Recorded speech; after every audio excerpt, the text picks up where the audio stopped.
Hello दोस्तों। तो आज हम पढ़ने वाले हैं रिफ्रैक्टिव इंडेक्स के बारे में। तो हमने लास्ट क्लास में रिफ्रैक्शन टॉपिक शुरू कर दिया था और रिफ्रैक्शन टॉपिक से आगे के पार्ट्स के बारे में बात करेंगे, ठीक है। तो एक चीज़ और, जो भी मैं चीज़ें यहाँ पे शेयर कर रहा होता हूँ वो आपको टेलीग्राम चैनल पे मिल जाएगा और टेलीग्राम चैनल का लिंक जो है वो डिस्क्रिप्शन में मिल जाएगा, ठीक। तो आपको अगर कोई भी क्वेश्चन प्रैक्टिस करना है या फिर कोई भी चीज़ दोबारा देखनी है तो आपको टेलीग्राम चैनल पर लगातार मिलता रहेगा, ठीक है। और भी चीज़ें हम शेयर कर रहे हैं उसके अंदर, और भी अगर हमारे पास कुछ चीज़ है तो वो भी डाल रहे हैं। चलो अब शुरू करते हैं रिफ्रैक्टिव इंडेक्स। तो हमने लास्ट क्लास में पढ़ा था यार रिफ्रैक्शन टॉपिक के बारे में। तो रिफ्रैक्शन टॉपिक के बारे में हमने जो चीज़ शुरू करी थी वो ये था कि रिफ्रैक्शन का मतलब होता है बेंडिंग ऑफ लाइट। जब लाइट एक मीडियम से दूसरे मीडियम में ट्रैवल कर रही होती है तो लाइट क्या करती है, बेंड करती है। मान लो ये रेयर मीडियम और ये डेंसर मीडियम है और ये मैंने नॉर्मल बनाया है देखने के लिए कि लाइट किधर की तरफ बेंड कर रही है। तो अगर आप कोई रे इधर से फेंकते हो, ठीक है, तो वो रे नॉर्मल के पास आएगी क्योंकि वो रेयर से डेंसर में जा रही है। और अगर कोई रे रेयर से डेंसर से रेयर में जाए तो नॉर्मल से दूर जाएगी। हमने ये बात करी थी, ठीक। जो रे आप फेंकते हो वो इंसिडेंट रे होती है, दूसरी रे दूसरी रे होती है रिफ्रैक्टेड रे और लास्ट होती है एमर्जेंट रे। ये होता है angle of incidence, angle of refraction and angle of emergence. ये तीन तरह के चीज़ें हैं हमारे पास, ये हमने लास्ट क्लास में पढ़ लिया था। अगर डेंसर से रेयर में और फिर डेंसर में आ रहा होगा तो ये जो काम यहाँ पे हो रहा है वो यहाँ पे होने लगेगा और ये काम यहाँ पर होने लगेगा, बस इतना ही अंतर आएगा। क्लियर है बात। लेकिन अब मेन इंपॉर्टेंट बात ये है कि ये तो हमें समझ में आ गया था लास्ट क्लास में और हमने दो लॉ भी पढ़ लिए थे। दो लॉ में से पहला लॉ था कि इंसिडेंट रे, रिफ्लेक्टेड रे और नॉर्मल लाइन, और सॉरी तीनों चीज़ें वो सेम प्लेन में लाई करती है। और सेकंड लॉ जो हमने पढ़ा था वो ये था कि साइन ऑफ एंगल आई, जिस एंगल से आप फेंक रहे हो और जिस एंगल से वो रिफ्लेक्ट आ रही है उसका साइन एंगल वो हमेशा क्या होगा, एक कांस्टेंट वैल्यू आएगी, ठीक है। पक्का क्लियर है यहाँ तक, ठीक है। आगे बढ़ते हैं। अब बात ये है कि ठीक है यार भैया ये तो हमें समझ में आ गया। अब हम बात करने वाले हैं रिफ्रैक्टिव इंडेक्स की, हमारा सेकंड टॉपिक। लेकिन क्वेश्चन ये है कि बहुत सारी राखियाँ बंधी हुई है यार, ठीक है। तो कुछ बहनों की, कुछ स्टूडेंट्स की, ठीक है। तो चलो ठीक है, थोड़ी सी दिक्कत हो रही है बस। चलो रिफ्रैक्टिव इंडेक्स। तो आज का हमारा टॉपिक क्या है दोस्तों, रिफ्रैक्टिव इंडेक्स। लेकिन पहला क्वेश्चन ये है कि रिफ्रैक्टिव इंडेक्स का मतलब क्या होता है। तो देखो यार, refractive index is a ratio, एक तरह का रेशियो है कि लाइट जब एक मीडियम से दूसरे मीडियम में ट्रैवल कर रही है तो स्पीड में कितना चेंज आ रहा है। इट इज़ अ रेशियो, इसकी डेफिनेशन ही है, it is a ratio of speed of light in medium 1 to the speed of light in medium 2। तो लाइट जब मीडियम 1 से मीडियम 2 में ट्रैवल कर रही है तो कितना चेंज आ रहा है उसकी स्पीड में, इसी को कैलकुलेट करने के लिए जो हम यूज़ करते हैं वो होता है रिफ्रैक्टिव इंडेक्स। कितना ईजी है। एक चीज़ और, वो ये कि जो आपने लास्ट क्लास में ये पढ़ा था ना यार concept, sine i by sine are is equal to constant, ये तुमने पढ़ा था। इसके लिए दो कंडीशन थी। एक तो पेयर ऑफ मीडिया सेम होना चाहिए कि आप जो मीडियम यूज़ करें और जो कौन सी लाइट यूज़ करो वो सेम होनी चाहिए। लेकिन एक और चीज़ है, ये जो चीज़ बराबर होती है ना, ये बराबर रिफ्रैक्टिव इंडेक्स के भी होती है। तो कई सारे क्वेश्चन इस तरीके से भी सॉल्व होते हैं। कई बार रिफ्रैक्टिव इंडेक्स वो एंगल के बेसिस पे भी पूछ सकता है, ठीक है। तो आपको डिस्क्रिप्शन में आज मैं कुछ क्वेश्चन कराऊंगा, लेकिन आपको साथ में कुछ और क्वेश्चंस भी मिलेंगे, ठीक है, या फिर हम उनको लास्ट में करेंगे। लेकिन ये क्वेश्चंस आपको मिलेंगे और उनमें भी होगा कि एंगल के बेसिस पे आप कैसे पता लगा सकते हो। समझ में आ गया। तो रिफ्रैक्टिव इंडेक्स ये भी होता है, कॉन्स्टेंट मतलब रिफ्रैक्टिव इंडेक्स भी बोल सकते हो आप। क्लियर है बात, इस बात का आपको ध्यान रखना है। दूसरी बात, अब बात आती है रिफ्रैक्टिव इंडेक्स के बारे में। तो रिफ्रैक्टिव इंडेक्स क्या होता है। रिफ्रैक्टिव इंडेक्स का मतलब है कि लाइट जब एक मीडियम से दूसरे मीडियम में ट्रैवल कर रही है तो वो बेंड हो रही है, इतना मुझे पता है। क्यों बेंड हो रही है, क्योंकि स्पीड में चेंज आ रहा होता है। कितना स्पीड में चेंज आ रहा है वो रिफ्रैक्टिव इंडेक्स है, उसका रेशियो रिफ्रैक्टिव इंडेक्स है। तो इसलिए इसका फॉर्मूला भी बहुत सिंपल है।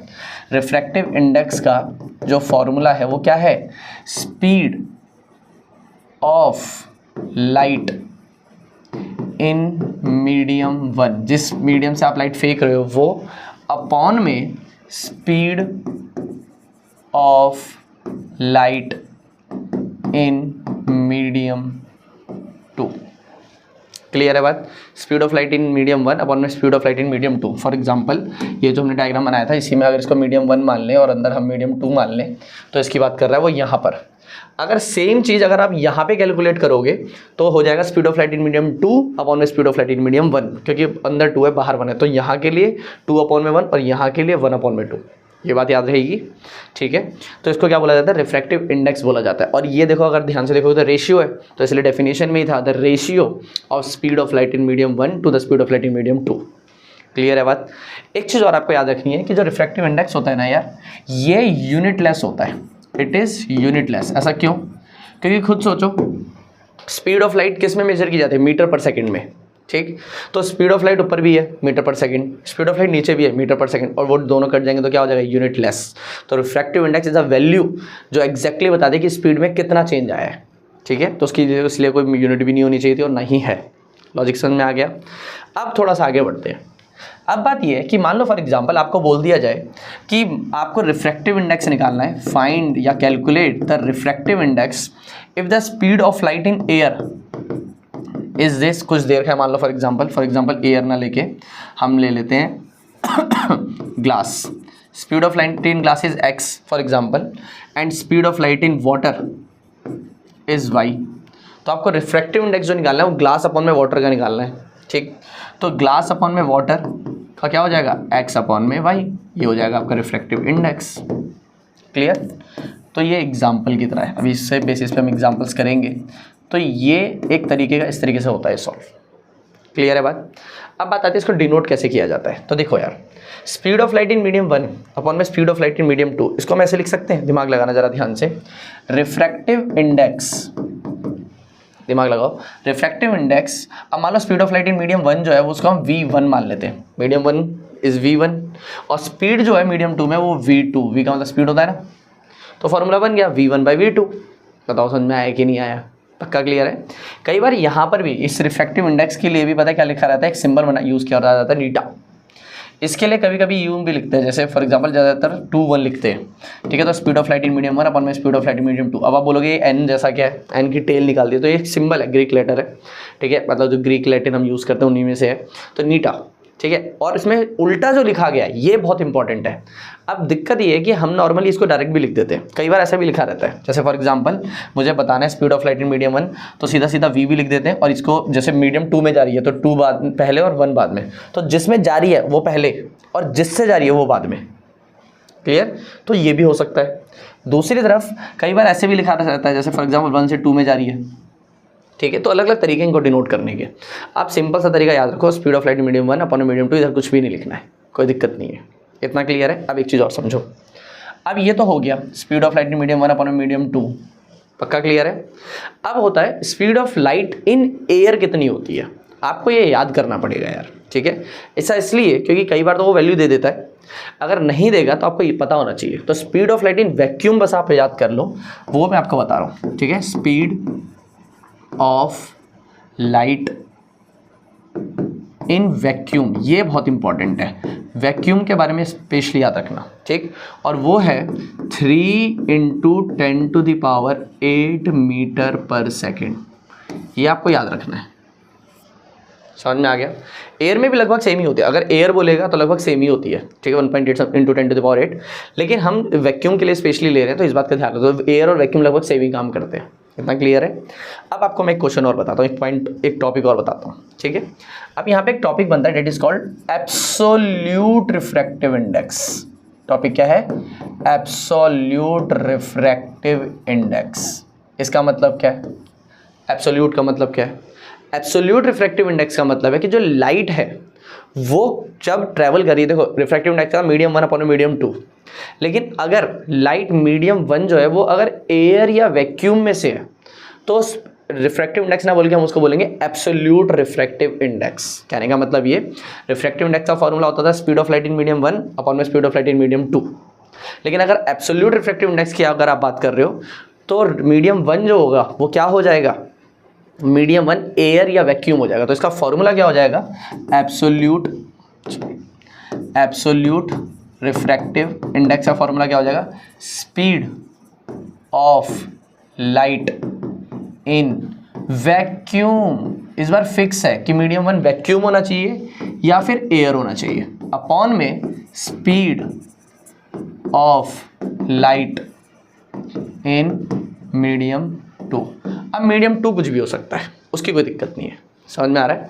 तो मीडियम 1 हमेशा क्या होना चाहिए, मीडियम 1 हमेशा वैक्यूम या एयर होना चाहिए, मतलब लाइट वैक्यूम और एयर से जानी चाहिए, फिर किसी में भी जाए। इसको एब्सोल्यूट, अगर किसी भी मीडियम से एयर और वैक्यूम में आ रही है तो एब्सोल्यूट रिफ्रैक्टिव इंडेक्स नहीं है, मीडियम 1 ही होना चाहिए एब्सोल्यूट रिफ्रैक्टिव इंडेक्स बोलने के लिए, ये बात याद रहेगी, ठीक है। तो अब कई बार वो क्या करता है, सही में मतलब जो भी एलिमेंट देगा उनका सीधा सीधा क्या दे देगा, एब्सोल्यूट रिफ्रैक्टिव इंडेक्स दे देगा। तो एब्सोल्यूट रिफ्रैक्टिव इंडेक्स का मतलब आपको खुद समझना है कि लाइट जब एयर या वैक्यूम में से उस मीडियम में आ रही होगी तब ये वैल्यू निकली होगी। फॉर एग्जांपल वो बोल दे कि absolute refractive index of water, for example वो बोलते हैं absolute refractive index of water is 1.33, for example वो ऐसे बोल दे। इस बात का मतलब क्या है, इसका मतलब ये है कि लाइट एयर या वैक्यूम से जब वाटर में गई होगी तब ये रेशियो रहा आया होगा। समझ में आ गया मैंने क्या रहा? तो इसका मतलब ये है, तो ये वैल्यू जो दी जा रही है वो यहाँ की दी जा रही है। आपको मीडियम 1 अपने आप एयर लेना है और मीडियम 2 अपने आप ही जो भी वो मीडियम बोल रहा है वो ये, क्लियर है?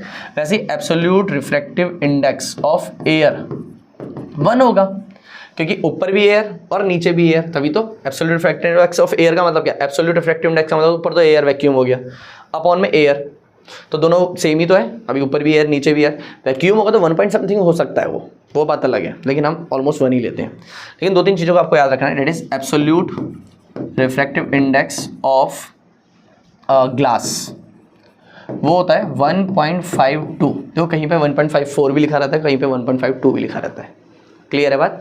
तो आपको ये 2-3 रिफ्रैक्टिव इंडेक्स याद करने हैं और आपको लॉजिक समझ में आ गया होगा कि what is absolute refractive index and what is refractive index. तो refractive index is medium 1 upon medium 2, लेकिन absolute refractive index is medium 1 जो है वो एयर या वैक्यूम है अपॉन में 2, ठीक है। एक चीज़ और समझो, speed of light in air vacuum जो होती है ना, या फिर एयर जो भी बोल दो, इसको हमने डिनोट करते हैं सी से, एक अल्फ़ाबेट सी से डिनोट करते हैं, क्लियर? अब एक चीज़ सोचो, जब मीडियम 1 था तो उसको V1 बोलते थे, मीडियम 2 है तो उसको V2 बोलते हैं, सेम यहाँ पर भी हो रहा है। मैं इसको बोल सकता हूँ, देखना जरा ध्यान से, speed of light in vacuum अभी बताया उसके बाद C बोलते हैं, V1 लिखने की जरूरत है क्या? नहीं, तो C हो गया, अपॉन में मीडियम 2 को मैं लिख सकता हूँ V2, बिल्कुल लिख सकता हूँ, है ना? नीचे वाले मीडियम को V2 लिखते हैं, लेकिन जब V1 ही नहीं है तो V2 कहाँ से आएगा? तो सिंपल V लिख दो, खत्म बात। तो एब्सोल्यूट रिफ्रैक्टिव इंडेक्स का फॉर्मूला आप ये भी बोल सकते हो, C अपॉन में V। तो C का मतलब अपने आप ही आपको समझना पड़ेगा, speed of light in air या वैक्यूम, उसके लिए C वर्ड यूज़ होता है। अपॉन में V का मतलब तो मीडियम 2 है ही, अब यहाँ पे मीडियम 2 जो है वो मीडियम 1 कुछ था नहीं, इसलिए सीधा V लिख दिया। अगर मीडियम 1 और 2 दोनों होते तो V1 V2 लिखना पड़ता, बस यही अंतर है, क्लियर है बात? और ये 3 वैल्यूज़ आपको अलग से याद रखनी पड़ेंगी, इनमें थोड़ी सी आपको मेहनत करनी पड़ेगी। वाटर के लिए 1.33, ग्लास के लिए 1.52 और एयर के लिए तो बिल्कुल सेम होगा, क्योंकि मीडियम 1 मीडियम 2 दोनों एयर ही है, तो सेम ही वैल्यू कट कर 1 हो जाएगी, क्लियर है बात? चलो यहाँ पे आपके बारे में इसके बारे में सब कुछ दे दिया गया आपको, ठीक है। तो speed of light in medium 1 upon में speed of light in medium 2 का रिफ्रैक्टिव इंडेक्स का फॉर्मूला ये रहा, ठीक है। और एब्सोल्यूट रिफ्रैक्टिव इंडेक्स एन से डिनोट करते हुए लिखा था, ठीक है। तो एब्सोल्यूट रिफ्रैक्टिव इंडेक्स भी आप इसको बोल सकते हो और इसका फॉर्मूला C अपॉन में V है, क्लियर। इसको अगर आप लिखना चाहो तो V1 अपॉन में V2 भी लिख सकते हो, लेकिन मीडियम 1 अगर एयर या वैक्यूम है तभी आप उसको क्या यूज़ करोगे, एब्सोल्यूट रिफ्रैक्टिव इंडेक्स यूज़ करोगे। याद रखना भाई, अगर ये मीडियम 1 नहीं है, मतलब अगर ये मीडियम 1 कहाँ गया, अगर ये मीडियम 1 एयर या वैक्यूम नहीं है तो आप इसको एब्सोल्यूट रिफ्रैक्टिव इंडेक्स नहीं बोल सकते, ये होगा तभी आप इसके लिए वर्ड यूज़ कर पाओगे। पक्का क्लियर है बात? ये आपको अपने दिमाग में बिठा के रखना, ये बात ध्यान रखनी है, ठीक। चलो अब शुरू करते हैं, ठीक है। अब आगे बढ़ते हैं और 3 वैल्यू आपको दे दी गई है, एयर की 1, ठीक है, वाटर की 1.3, ग्लास की 1.52, कहीं पे 1.54 भी हो सकती है, बट इट डिपेंड्स कि वो कौन सी बुक और कहीं कहीं पे छोटी छोटी चेंजेस हैं, ठीक है। अब हम करेंगे यार कुछ क्वेश्चंस, ठीक है। तो ये रहा आपके लिए पहला क्वेश्चन, अब आपको दिखाई दे रहा होगा, होप कर रहा हूँ। चलो, the refractive index of glycerine is 1.46। देखो मैंने क्या बोला है, क्वेश्चन लिखते हुए जाओ, ठीक है, जो भी दे रहा है वो लिखते हुए जाओ, ठीक है, आंसर। तो absolute refractive index of glycerine जब भी ऐसे दिया हुआ हो, जब भी रिफ्रैक्टिव इंडेक्स की वैल्यू दी हुई हो, अपने आप ही समझ जाओ कि वो एब्सोल्यूट रिफ्रैक्टिव इंडेक्स ही है। याद रखना इस बात को, उसने बोला है रिफ्रैक्टिव इंडेक्स ऑफ ग्लिसरीन, तो पक्का वो एब्सोल्यूट रिफ्रैक्टिव इंडेक्स है, ठीक है। तो refractive index of glycerine is 1.46, ठीक है। और वो क्या है, एब्सोल्यूट रिफ्रैक्टिव इंडेक्स है, ये मैं बता रहा हूँ। तो what is the speed of light in air, air में क्या स्पीड ऑफ लाइट होगी, एयर में क्या स्पीड लाइट होगी, अगर ग्लिसरीन में उसकी स्पीड लाइट ये है। तो सुनो, ग्लिसरीन का अगर एब्सोल्यूट रिफ्रैक्टिव इंडेक्स देखा तो फॉर्मूला क्या होगा, तो absolute refractive index of glycerine का फॉर्मूला होना चाहिए speed of light in vacuum, क्योंकि मीडियम वन वैक्यूम होगा क्योंकि एब्सोल्यूट आ रहा है, इन वैक्यूम या फिर एयर अपॉन में speed of light in glycerine. तो ग्लिसरीन की स्पीड तो दे रखी है 2.05 इंटू 10 टू द पावर 8, ठीक है। तो बस निकाल दो, एब्सोल्यूट रिफ्रैक्टिव इंडेक्स भी दे रखा है 1.46, ठीक है। ये हमको देने का, मान लो फॉर एग्जांपल इसको हम x मान लेते हैं, ठीक है, x अपॉन में 2.05 into 10 to the power 8, clear. Multiply कर दो तो x की वैल्यू कितनी आ जाएगी 1.46 इंटू में 2.05 इंटू 10 टू द पावर 8, ये आ गई speed of light in air कितनी होनी चाहिए। अब आप बोलोगे भैया एयर तो मैं बताया था, अभी आपने बोला था, तो पता है तो अच्छी बात है, लेकिन इसमें निकालने के लिए तो आप निकालोगे ना, इसके अकॉर्डिंग निकालोगे। अब चाहे वो उससे अलग आए या चाहे सेम आए, लगभग सेम ही आएगा, लेकिन ये आपको निकालना पड़ेगा। Clear, easy question. आगे बढ़ते हैं, अगला देखो, calculate the speed of light in water of refractive index 4/3। आपको speed of light in water निकालनी है, ठीक है। तो speed of light in water मतलब VW निकालना है आपको, मान लो इसको क्वेश्चन बना लेते हैं, ठीक है। आपको निकालना है अगर उसका रिफ्रैक्टिव इंडेक्स कितना है, speed of light in water, अगर रिफ्रैक्टिव इंडेक्स वाटर का कितना है 4/3 है। दोबारा रिफ्रैक्टिव इंडेक्स दे रखा है मतलब एब्सोल्यूट रिफ्रैक्टिव इंडेक्स दे रखा है। तो अगर ARI 4/3 दे रखा है तो इसका मतलब C/V क्या है, V मतलब W, ठीक है। तो C कितना दे रखा है आपको, ये तो पता ही नहीं, आपको speed calculate the speed of light, अच्छा इन वाटर निकालनी है, ठीक है ठीक है। रिफ्रैक्टिव इंडेक्स आपको 4.3 दे रखा है, तो C की वैल्यू आपको पता होनी चाहिए। तो 4/3 इजिकल टू C की वैल्यू 3 into 10 to the power 8 upon में VW आपको निकालना है। क्लियर, ठीक है। इसको अगर आप क्रॉस मल्टीप्लाई करोगे तो वेलोसिटी इन वाटर निकालने के लिए आप क्या करोगे 3 into 10 to the power 8 into में 3 अपॉन में 4, तो बेसिकली VW आ जाएगा 3 3 9 9 अपॉन में 4 इंटू 10 टू द पावर 8, तो लगभग ये आ जाएगा VW आ जाएगा 2.25 इंटू 10 टू द पावर 8, ठीक है। तो आंसर है, answer is 2.25 into 10 to the power 8, ठीक है, मीटर पर सेकेंड। Clear, easy. आगे बढ़ते हैं, ठीक है। रिफ्रैक्टिव इंडेक्स ऑफ डायमंड, ये बहुत फेमस क्वेश्चन है यार, ठीक है। कई बार सैम्पल पेपर्स में ऐसा क्वेश्चन है, कई बार सैम्पल पेपर्स में आ रखा है और कई बार कई जगहों पे आ रखा है, तो ये क्वेश्चन अच्छा है, सेम है लेकिन बिल्कुल सेम है। The refractive index of diamond is 2.42। Diamond का रिफ्रैक्टिव इंडेक्स कितना है, ARI of diamond is 2.42। What does the statement mean, इस स्टेटमेंट का मतलब क्या है। लेकिन इसमें ना कई बार वो स्पीड निकालने के लिए बोल देता है, ठीक है। तो अगर स्पीड निकालने के लिए बोल देगा तो 3 इंटू 10 टू द पावर 8 आपको पता है, अपॉन में डायमंड की स्पीड आपको पता नहीं है, क्रॉस मल्टीप्लाई करके आंसर आ जाएगा 2.42 नीचे, डायमंड की वैल्यू ऊपर, अपने आप ही आंसर आ जाएगा। लेकिन स्टेटमेंट का मतलब क्या है, स्टेटमेंट का मतलब ये है कि जब लाइट वैक्यूम में ट्रैवल कर रही थी और फिर वो डायमंड जब एंटर करती है तो उसकी स्पीड में जो चेंज आया वो 2.42 रेशियो का आया है, ये मतलब है। समझ में आ गया। तो इस स्टेटमेंट का मतलब ये, आप इसको बना के लिखोगे कि जब लाइट वैक्यूम से डायमंड में ट्रैवल कर रही तो उसकी स्पीड में जो चेंज आया वो इस रेशियो से आया है, इस नंबर से आया है। क्लियर है बात। अब एक दो क्वेश्चन आप करके आओगे, ये क्वेश्चन मैं बता ही दिया है इस तरीके के क्वेश्चन, ठीक है। Light enters from air to glass having refractive index 1.5। What is the speed of light in the glass, the speed of light in vacuum is 3 into 10 to the power 8। सुनो मेरी बात, कह रहा है जो लाइट है, आंसर देखते हैं इसका, ठीक है। लाइट एयर से ग्लास में जब एंटर करती है, एयर से जब ग्लास में एंटर करती है तो उसकी वैल्यू आती है 1.5। क्लियर है, ठीक है। दूसरी बात, what is the speed of light in the glass, तो ग्लास में स्पीड ऑफ लाइट क्या है, VW क्या है। अगर वैक्यूम में हम मान लें 3 इंटू 10 टू द पावर 8 है, तो एयर मतलब वैक्यूम। क्लियर, तो इसी की वैल्यू डाल दो 3 into 10 to the power 8 upon में G की वैल्यू तो पता नहीं है आपको, ठीक है, ग्लास 1.5, इसको क्रॉस मल्टीप्लाई कर दो, ये ऊपर ये नीचे, खत्म, ईजी है। ठीक है, एक क्वेश्चन मैं आपको कराता हूँ, ठीक है। सुनो, मान लो फॉर एग्जांपल वो बोल दे कि मान लो ग्लास अपॉन में वाटर का जो रिफ्रैक्टिव इंडेक्स है, फॉर एग्जांपल, चलो इसका ग्लास अपॉन वाटर नहीं, इसका ले लेते हैं हम। मान लो एयर अपॉन में ग्लास का जो वैल्यू है, मान लो फॉर एग्जांपल 2/3 है। क्लियर, ये क्वेश्चन है, ठीक। एंड एयर अपॉन में वाटर मान लो फॉर एग्जांपल 1/3 है। पक्का क्लियर है।